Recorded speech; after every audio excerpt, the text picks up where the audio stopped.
but the whole environment is not reciprocating that. Okay, so what's your name? Tell me your name.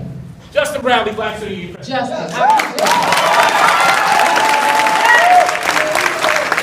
Okay, so Justin, I'm with you. Wait, I feel it. So, I bought these. Any other students who would like to speak, please come forth to that mic and speak right now. Well, that's what I was This saying. is your voice. But you know what? I'm trying to meet you halfway. The best trip we'll take is meeting each other on the trip. So, what I would like to ask Justin, who else would you like to have up here? I'm open to that as well. It's not even about this. It's about the students in the crowd sitting down right now. Well, they can stand, they can march, they can speak, they can express however they like. What it proves was to respect one another. I think in humankind we can do that at least, as people. Right? We can do that. You don't want me yelling at you or calling you names. We can be respectful, I think. That's all I'm asking. Other than that, you can express yourself however you like. And we are. Please do. Excuse me. I try to be as respectful as possible. Thank you. Please state your name. My name is Kev Clinton. Okay. And I find it a bit outrageous that we have a police officer up on the panel, just in general, especially as the administration has been throughout this incident, furthering white supremacist, patriarchal violence against black women. And I request that he please step off the stage and go and sit in the back, please. So you step up the police to himself. Yes. He was here to address anything related to safety, but I will ask him, Chief, are you okay? That's your wish. I have no problem stepping down. Thank you very much, sir.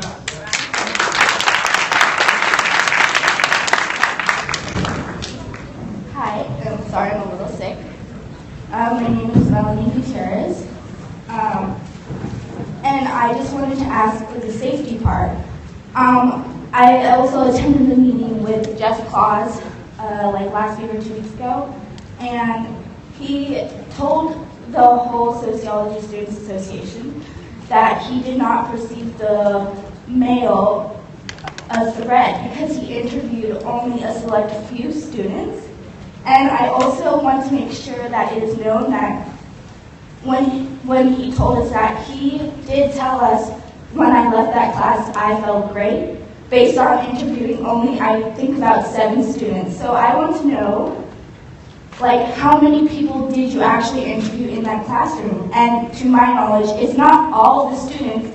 How can you be sure that the male is not a threat and allow him to continue to attend classes at Cal State Long Beach where we don't even know who he is?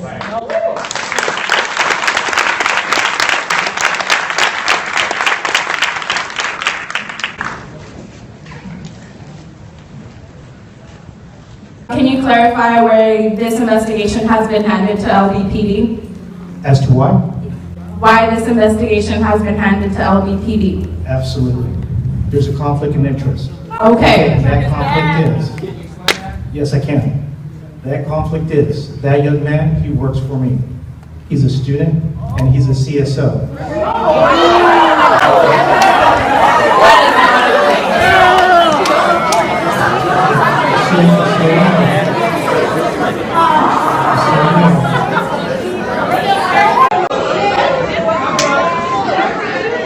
This is about transparency. You want the truth, yes?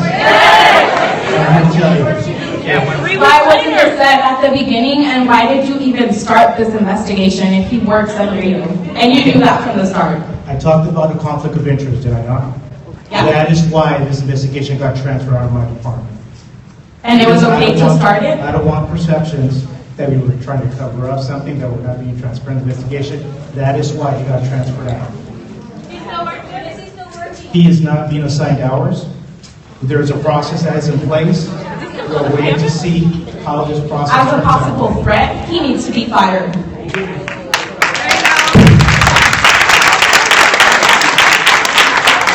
have a question for him really quickly. The man that's walking down the steps and ignoring me.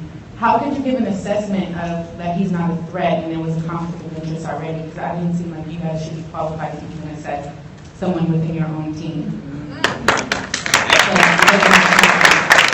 I really take your assessment serious. I'm gonna ask him to answer that question for you, okay? But we're gonna need to move ahead. I know there's a lot of anger in there. I want my question answered. He's gonna answer it. This is the student panel. This is what we're going to talk about. Yeah. It's our panel. Okay, so our threat centers are all inclusive, like I said. Regardless of the fact that he works for our department, that right here does not play a part. Our assessment was complete and thorough in identifying this man as not being a threat to our campus community. Okay, so you're here as, oh, are you leaving? No, stay with me. One more question. But basically, everyone said they had different roles for the panel, so you're here to speak on safety, right? You know why I'm here? I'm here for you. Okay. But you're here for safety though, right? I am. So, And I want to know what those safety concerns are. okay. If I can improve, if we can be better to protect you, provide you with a meaningful learning environment, please let me help you. Tell me what it is. So, we get regularly, unfortunately, we get emails notifying us of sexual assault on campus, timely warnings of sexual assault on campus, and everything like that. So then what was the delay in letting the student population know that this situation happened? And was the police know, like, did they know about it when it could have been sent out to the students? Okay, I think the notice you're talking about is a timely warning, correct? Yes, or Okay. something along those lines, if it doesn't. Sure. Okay, so timely warnings are federal mandates. Federal mandates specific to the Gene Cleary Act. Okay. Initially, what we knew is we were lacking the elements of the crime for a Cleary crime. Hence, we did not have the criteria for a timely warning. What is that criteria? The criteria has to deal with identifying the Cleary crime. 1. 2, identifying the Cleary geography.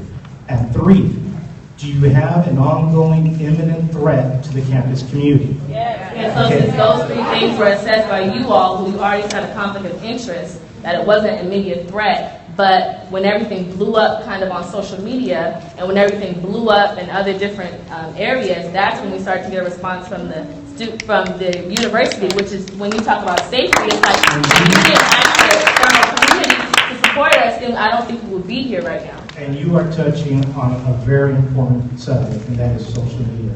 And I'm telling you, one of the greatest frustrations I have, I cannot compete with social media. It's too fast, too quick. But that's what a timely warning is supposed to be. Like, faculty and administration are finding out about the incident from social media, coming to campus and coming to classes, asking students what happened. But like I mentioned, there's a criteria that we have to follow for timely warnings.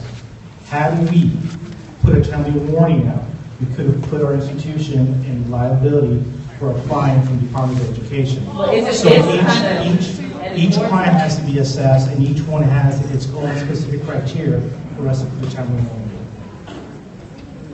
Okay. Things that happen off campus are able to have a timely warning for faculty. But something that happens on campus, your campus, in your classroom, and doesn't follow the criteria of a timely warning. And how can that be like? But something happens in a frat house, and that's a timely warning.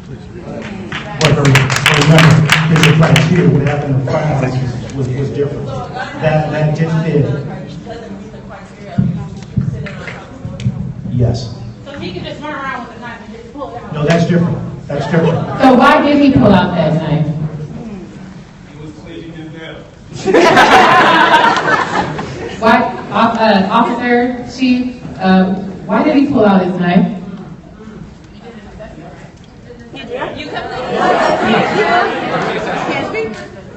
Okay. I don't have that information. Let me tell you, today,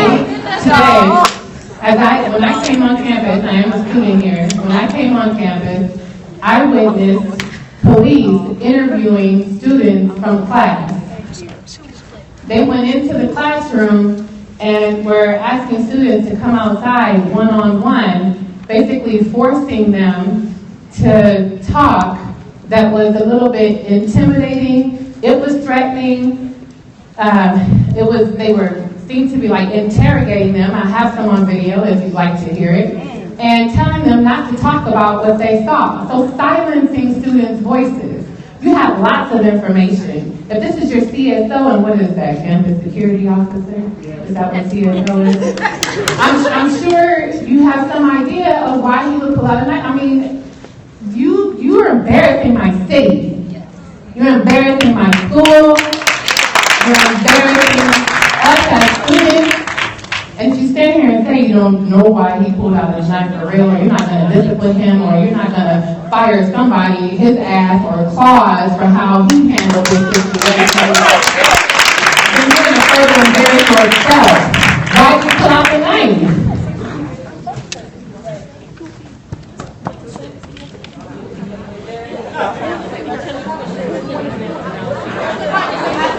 He cannot tell you, he cannot speak for why the person pulled the knife. He does not have that information. Well, fire calls right now.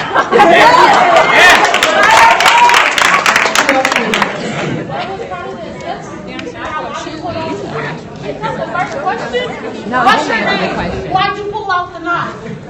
Okay, state your name. Hello, my name is Sandra, and the concern, well, actually, the students demand that the student gets expelled because y'all just make sure that you don't know what's happening. I don't feel safe, and I know we don't feel safe, and we know that he'll be walking around anywhere in our campus. He is. And then secondly, if it doesn't fit that whole timely warning or whatever, the least you could have done is put a statement out, which I know you wouldn't have been doing anything against the law. That's the least you could have done. I agree with you on that. Yes. So why wasn't We it can put done? a statement out because we have standards in terms of information that rise to, as he told you, what was a time notification. But in hindsight, obviously, there were people who felt threatened, that felt harmed. And yes, I do think that a statement could have been issued. So that's something that we learned from. When social media blew up, had that not happened, it would never It's difficult to hear from proactive, not reactive. Say it again, I'm sorry, what you say? That it is the school's responsibility, it is your job to not be reactive, but to be proactive and to be on top of things.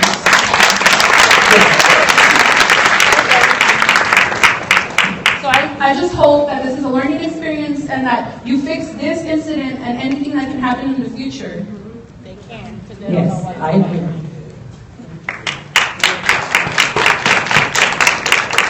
I wanted to share something that I wrote. Hello, my name is Carlos Guijarro. I'm currently a fourth year, completing 3 bachelors in Chicano Latino Studies. English is an absolute great writing. I'm also involved in many organizations on campus, such as CHILSA, the Educational Opportunity Program, La Raza, LSU, and the University Honors Program. However, I'm here today as an individual who is tired of allowing this administration to take control of our academic system. This dialogue has prompted us to say what's on our mind, and I plan to do exactly that. I'm concerned of a campus where maintaining a corporate model is more important than the intellectual development of the students within the university. As a low-income student of color, my experience has been extremely taxing on both my wallet and my well-being. I'm concerned of a campus that prides itself on diversity but does little to reflect that in accessibility, equity, resources, scholarships, and staff. I'm concerned of the women's services charging me $5, $10 for processing fees to validate my petition for the betterment of my mental health. I'm concerned of the fact that I have to sign away my freedom to attend at schools that provides none. I'm concerned that my colleagues have to worry about being racially profiled by campus police while other students bring weapons to school and the situation is dismissed. I'm concerned I'm concerned of the stratified accessibility, the success, and lack of agency for academic self-efficacy. I'm concerned of the lack of diversity in our academic leadership. I'm concerned because CSULB needs to do better. It isn't enough that you're trying, it isn't enough that you're hoping, it isn't enough. It is not acceptable that marginalized individuals are being policed and no one is being held accountable. It is not acceptable that a woman of color has to fear for her life when she steps on school grounds. Yes. Our lives are worth more than an email, our lives are worth more than a dialogue, our lives are worth more than a statistic on your data board. We are asking for active change. We are asking for quantifiable progress beyond the passive diplomacy of this institution. We are asking to be heard, respected, and properly represented on this campus. I want to read a quote from a scholar named Roberto Ibarra on inclusive excellence from the Association of American Colleges and Universities.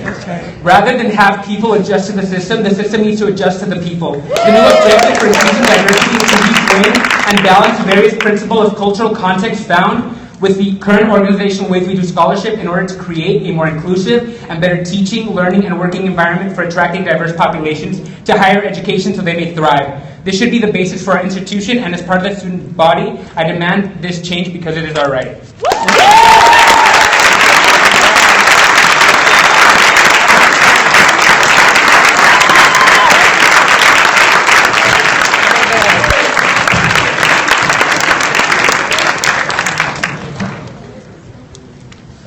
You don't have nobody to talk to. It's all good. I just wanted to say, I'm a little confused, as I'm pretty sure a lot of us are. Please, someone on the panel correct me if I'm wrong, that a racially charged incident occurred in one of our classrooms. A male pulled out a knife to clean his fingers and ended up being pointed at one of the black females on our campus. That's right. And due to the ongoing investigation, he has not been fired or expelled. But due to the ongoing investigations in our community, black boys and girls die every day. Mm-hmm. And so, if we are to be entrusted with the ongoing investigation, I feel like the school is leaving the incident in our hands. And so, if you're here from the Black Student Union, please stand up.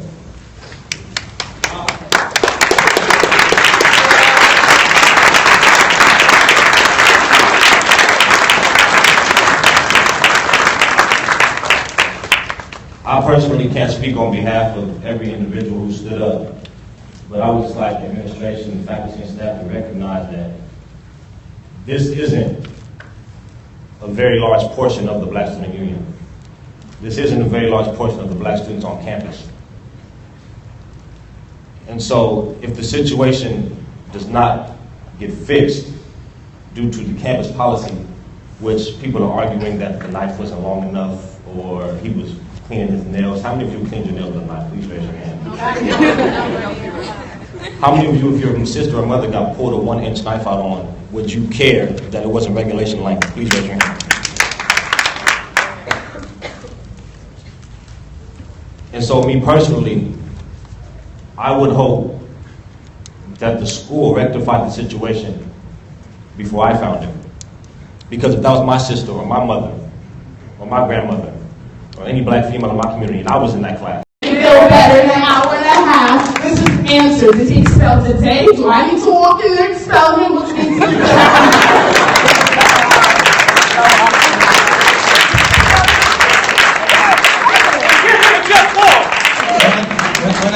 Buenas tardes.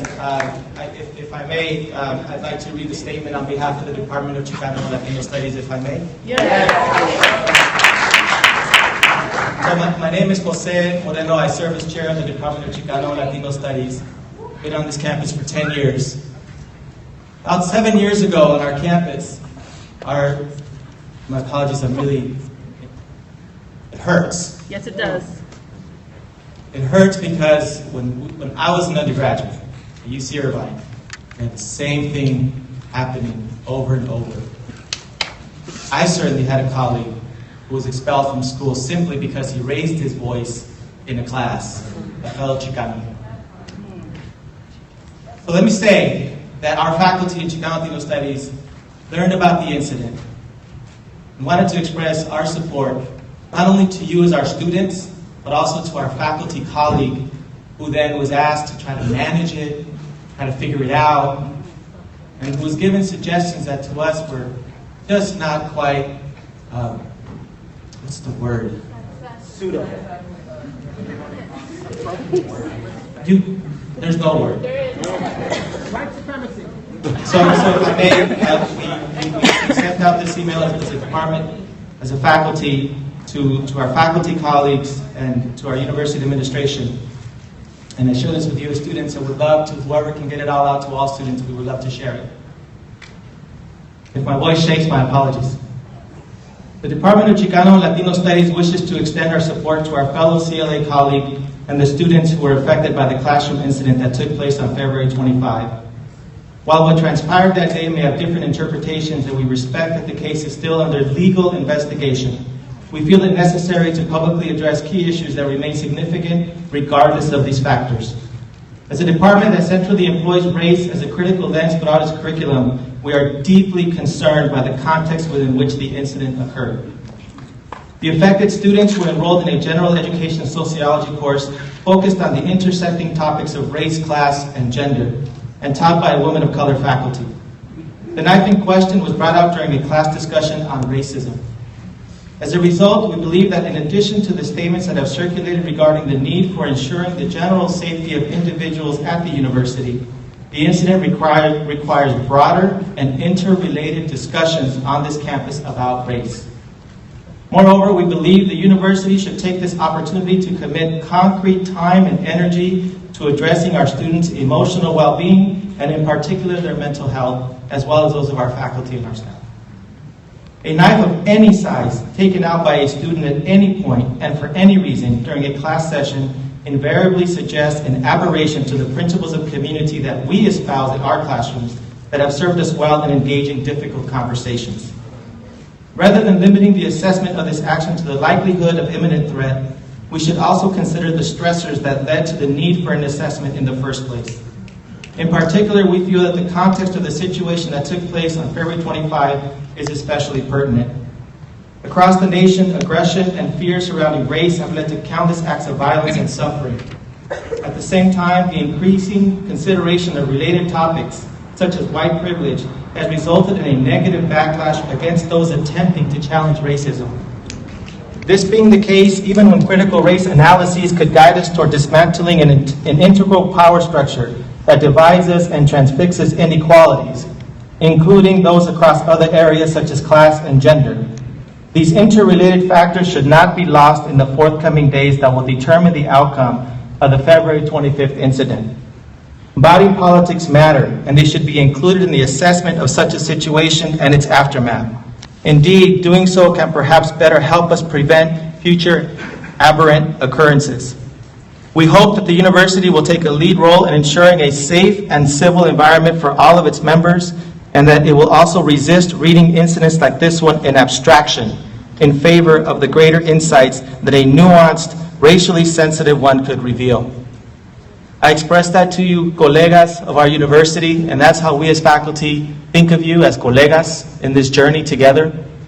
That even if this young man is expelled tomorrow, that doesn't resolve the underlying factors that created the condition.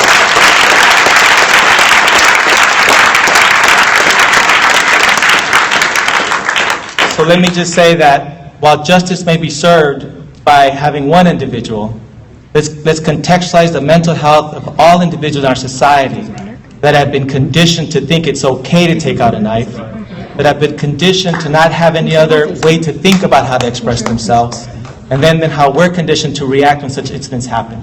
So please, let's join together as an educational community on a pathway that serves our peace and justice in a way that brings us an institution we can all be proud of.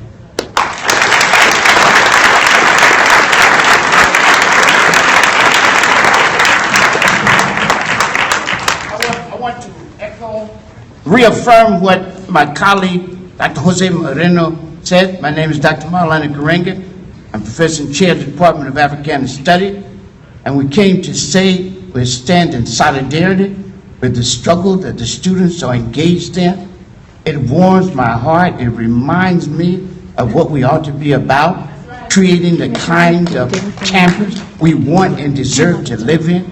We have both the right and responsibility to define and defend and promote and advance our interests as students, as people, as a culture, as a learning community. And it's important for y'all to continue to struggle. And you have to ask yourself, okay? you have to ask yourself, where do you go from here? What do you want in order to create the kind of campus we can walk in security, learn in respect and security, and create again the kind of world we want and deserve to live in? What do we want? We know what the problem is. This is just a tip of an iceberg. That's right. And you know this. I've been here 30 years.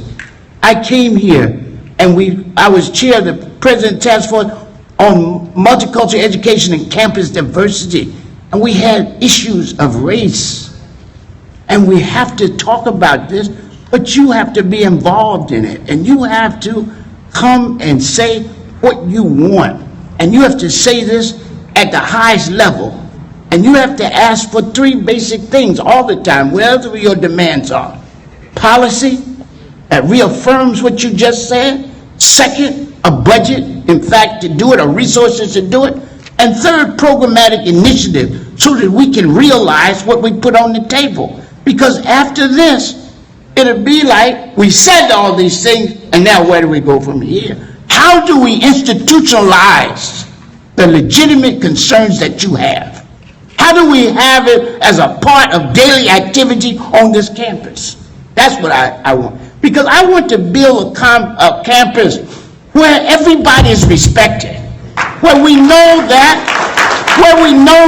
each people and culture, each person, people and culture is a unique and equally valid and valuable way of being human in the world, and that there's no one superior, that there's no one exempt from discipline and the law, and that we can't have 2 sets of rules, one for these people and one for the others.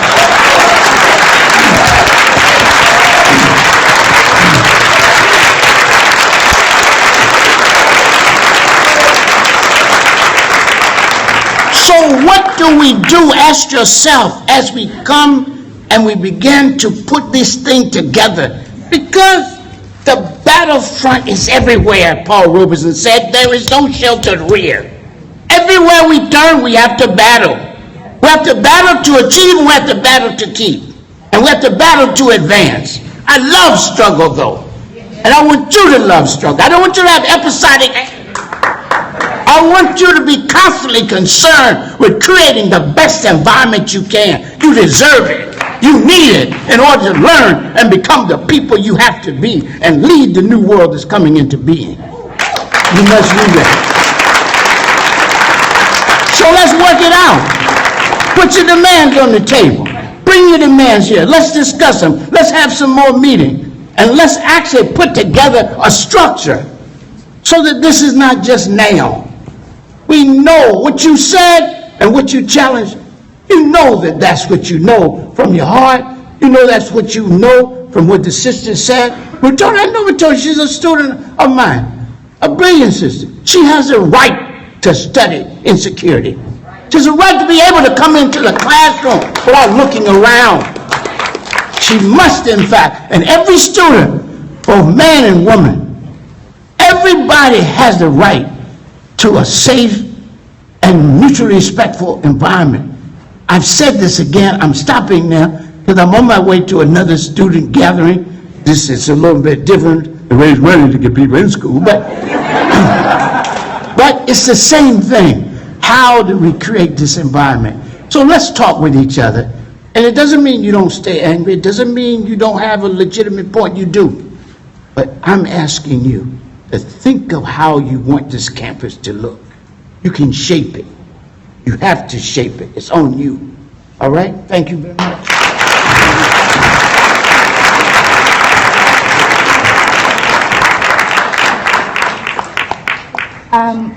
Well, I'm Mel again. But something that the police officer mentioned earlier that really bothered me a bit was that how he personally doesn't like how social media affected this situation because it blew it up in their face and it made him sweat. But I'm going to tell my version of how this happened.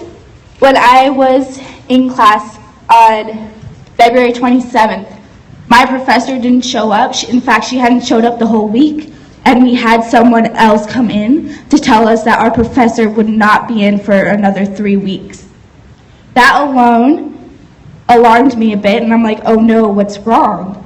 And she continued to tell me the standard process of, oh, there was an incident of a knife being pulled out, and that triggered something in me, and I got very emotional and broke down because I am also a victim.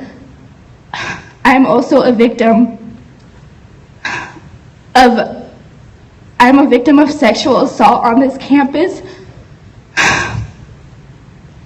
by a white male, and this whole this whole incident triggered me, and I did not know what to do. And I feel that alone is enough to make sure that male doesn't come back on campus, because you do not know how many girls have been a victim of white males regardless of their act and have not come forward because they're too scared.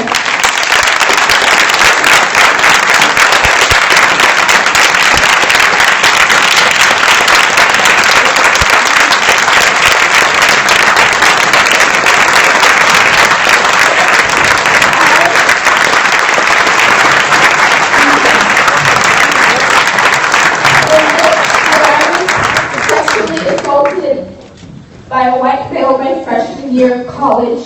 I was too scared that something like this would happen. It would turn into a small investigation and get looked over and swept under the rug exactly like this is. But I am so tired of hiding my anger, and it has inspired me to step up and be an act of voice for women of color, regardless of the acts of violence against them on campus, because there's been so many that have not even been heard at all. And I am done hiding, and I want to make this known.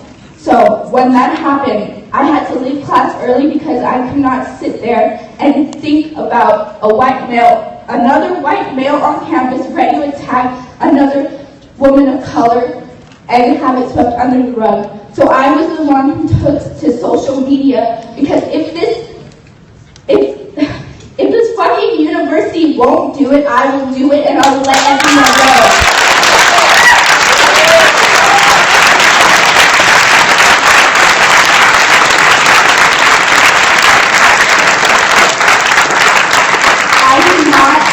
I do not care about the qualifications for a timely warning notice, but if it had one female react in the way I did, I feel that is enough to give a notice to the entire campus, because I'm sure I'm not the only female who broke down knowing there's another white male still on campus ready to attack. So I don't believe that social media is upsetting this investigation. I think it's pushing it for the truth to come out. And this discussion panel, whatever it is supposed to be for us, but I have no answers at all. All I hear, and I'm very grateful for the professors up there, is support. That's all I'm hearing. But I don't just want support from my professors, which I'm very grateful for. I want it from my university, because I don't want to go on campus at night running light to light, making sure no one's going to attack me. I want to feel safe no matter what. And I think that it speaks volumes that almost all professors here are here to support us, yet the university is still saying he was cleaning his friggin' nails with a knife. Where's the president? Yeah, where's the president? I know she gave us a really pretty email saying, oh no, everything's fine, so there was just an accidental knife. A knife was presented in the classroom, like he was giving a presentation about his beautiful knife. And I'm just here because I know apparently we're not getting any answers, but I want to let you know that there are so many voices out there that need to be heard, and I'm just one of them, and this whole situation. And I thank the female who spoke up today, because she really inspired me, and you do not know how much you've inspired me. Because I don't like knowing that I've been targeted, singled out on this campus because of the color of my skin or my sexuality. I do not like that. This is not just a race issue. This is a gender issue, a race issue, and it's for every issue like sexual orientation, trans people. You do not know how many acts of violence white people get away with against all the minorities who are suppressed. And it's not okay.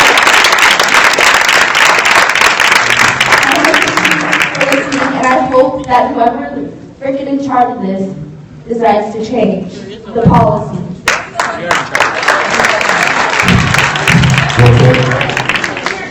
What y'all trying to say, these discussions, these storms, and there's no action happening. Until we actually take this campus into our own hands and start really making some noise, Y'all put people on the panel who agree with us, but nobody in this room who is out there sending out these bullshit ass emails talking about he's cleaning his fingernails and shit. This is crazy. You have people up here confessing they fucking lies up here about these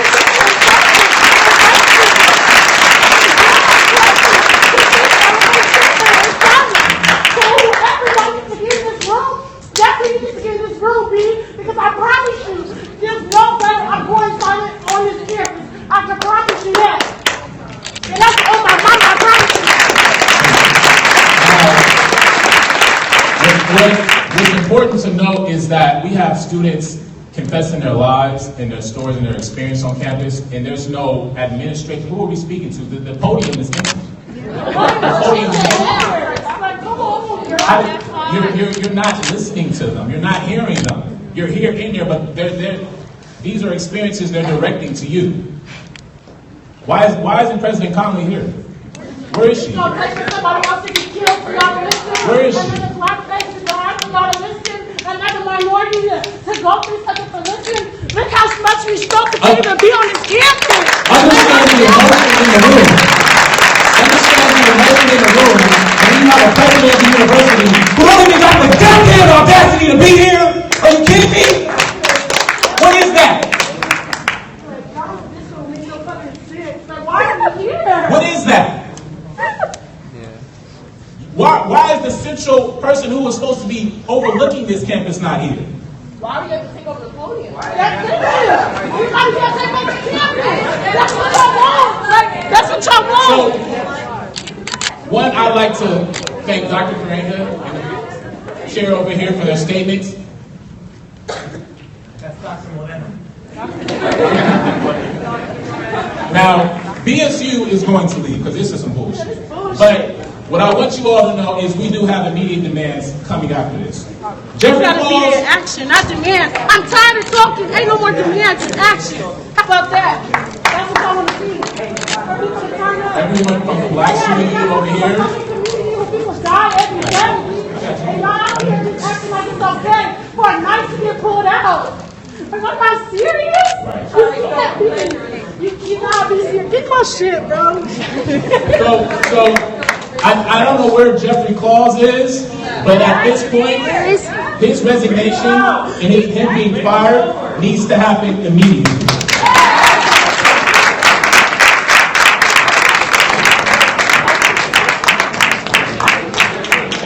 The boy in this incident needs to be expelled immediately.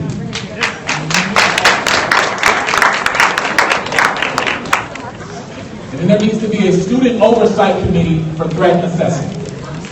Immediately. Until those are met, we're going to turn up. Justin, really quick, right here. For me to cut you off, but I'm Priscilla Chavez, the president of Sociology Student Association, and I'm sorry to turn my back to the panel here, but clearly it has to address the person over there, Jeff Claus. Hey, bring him to the mic, bro. Before we walk out in solidarity with DSU and all the other orgs that are involved with asking for the resignation of Jeff Claus, as he's already walking out, we want to make it clear that action is coming. Expect us. We are not going to take this thing down. This is our official release of this statement. But don't get us wrong, we have many other demands that are going to be coming. The heat is coming to the university because you decided not to make this public. Last week, on Wednesday, when you joined our meeting, just right there, he's raising his hand. Last week when you came to our meeting, you proved that your investigation was clearly not done right. First you said it was with 3 people and then 7 people, and now we know people didn't even come back on the Tuesday when you were happy stepping out of that room, in your words, that your investigation was done, right? So we know that this investigation was total BS, and we are going to hold your position accountable, and we want rights, voting rights, for the name of hire.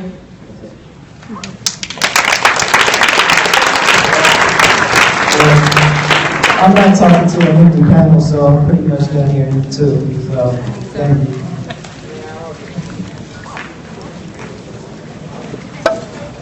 Well, there seems to be no one left on panels, so the students are walking out now. Really quickly, y'all can head out on this. My questions are more towards the administration. Hi, y'all. My name is Paris State. I'm on the executive board for the Black Student Union as well.